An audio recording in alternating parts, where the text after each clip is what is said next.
Hello everyone, welcome back to the channel. I couldn't think of a specific topic to just make a video on, so I decided to include multiple different topics into one video, so I hope you enjoy. Like and subscribe for more content like this, and let me know what you want me to talk about in the future. Anyway, so I wanted to start this video off by talking about Bad Bunny, which may seem a little strange because his songs are in Spanish, but I don't speak Spanish, but bear with me here. So basically, it got announced recently that Bad Bunny is doing the Super Bowl halftime show, and I'm sure there's a lot of you watching who don't care about football, which is totally okay. But if you somehow don't know, basically the Super Bowl is like the championship game for the NFL season, but during halftime, there's some performer. Last year it was Kendrick Lamar, the year before was Usher, the year before that was Rihanna, but because Bad Bunny doesn't do his songs in English, there was a lot of controversy around it, which I really don't understand, because like sure, this is a big American event, but like he's still a massive artist, and I think regardless it'll be pretty entertaining. But I guess I have to learn some Spanish now because I don't know any, and I'd like to at least understand a little bit of it, because I'm sure Latin music is really good. I just don't understand it because I don't speak the language. So I guess now I gotta learn so I can enjoy it more. But it has been kind of funny with the decisions for the past couple Super Bowls. I mean, you can tell kind of the target demographic isn't like 50-year-old white dads. Like, they're not gonna understand. Well, last year they didn't understand Kendrick Lamar's performance, which I thought was really entertaining. I enjoyed that a lot, and so they're definitely not gonna understand this year's performance. I probably won't either, but ultimately, who cares? It's just a performance. The people who care about football can watch the game, and everyone else can enjoy it. Well, just the halftime show if they're only want to watch that, and if you're there for both, that's cool. Also, I knew Bad Bunny was pretty popular. I had no idea he had like 80 million monthly listeners on Spotify, and he's 12th in the world. It's crazy to me how somebody can be so popular yet I don't know them at all because I don't understand the language. And I'm sure that happens a lot because there's a lot of languages I don't know. It kind of reminds me of like YouTube, how there's multiple like really big channels on the platform that I just know nothing about, even though they're so popular. Like, for example, Vlad and Nikki. I don't know anything about their channel, but they have 146 million subscribers. Kids Diana Show, they have 137 million subscribers. I don't know anything about her or the channel. The only one I kinda know something about is the Stokes twins, and that's mainly because they pulled like a stupid prank a couple years ago where they like faked a bank robbery. Somehow they only got community service and probation for a year. But like, other than that, I really don't know a whole lot about them or their channel. Yet they have 132 million subscribers. Also, I just noticed their banner, like literally I could make that.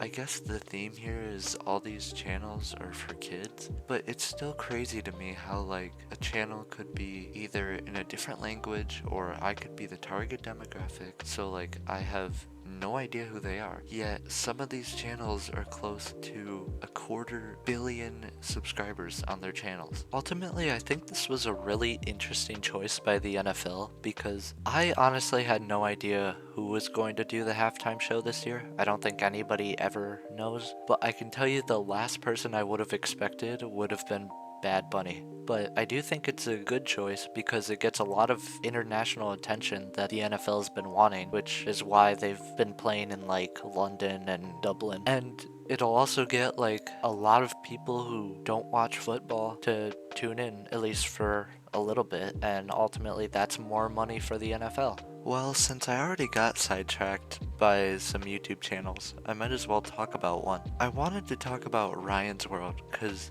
the stuff I've been hearing has been really interesting. Now, I never watched them as a child. Like I've said before, I watched a lot of like EvanTube HD, DanTDM, those sort of channels. But recently there's been a lot of scrutiny over the channel because Ryan has been making videos for about 10 years now. so he's 14. I feel like the likelihood that he's not burnt out in any way is really unlikely, especially because they're still making videos aimed towards an audience of really tiny children. I'll play an example for you.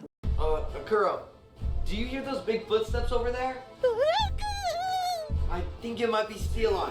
Quick, play an episode of Elamon to distract him, then let's get out of here.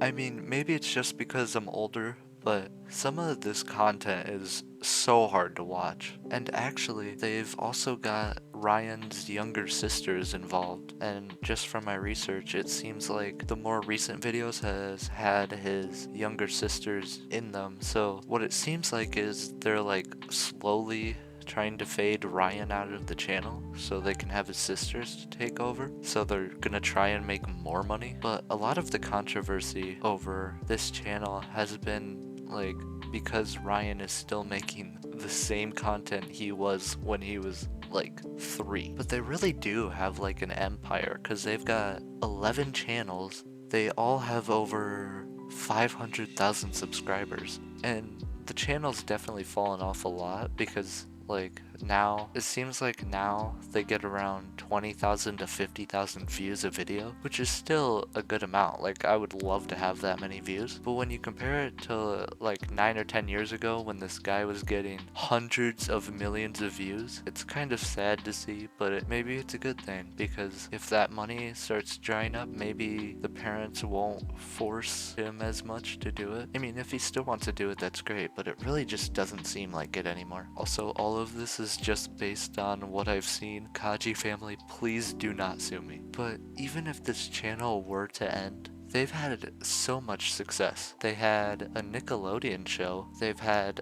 a ton of toys in like Walmart and whatnot. And recently they had a movie, but it was not reviewed very well. He also has 40 million subscribers. Also, I just found out about this recently. It happened in 2019, but the Federal Trade Commission, or the FTC, actually investigated Ryan's Toys reviews, which I guess now it's called Ryan's World, but they didn't make it clear enough when an advertisement that was paid was in the video, like a sponsor. So ultimately, the FTC sued YouTube and Google for $170 million, which caused the COPPA rule to appear on YouTube, which brings back a lot of memories because I remember when that started, I got so scared that I deleted all my videos at the time, which I'm glad because those were awful and those will never see the light of day again. Anyways, that's all I really wanted to talk about. I hope you enjoyed. Like and subscribe for more and I'll catch you next time. Bye bye.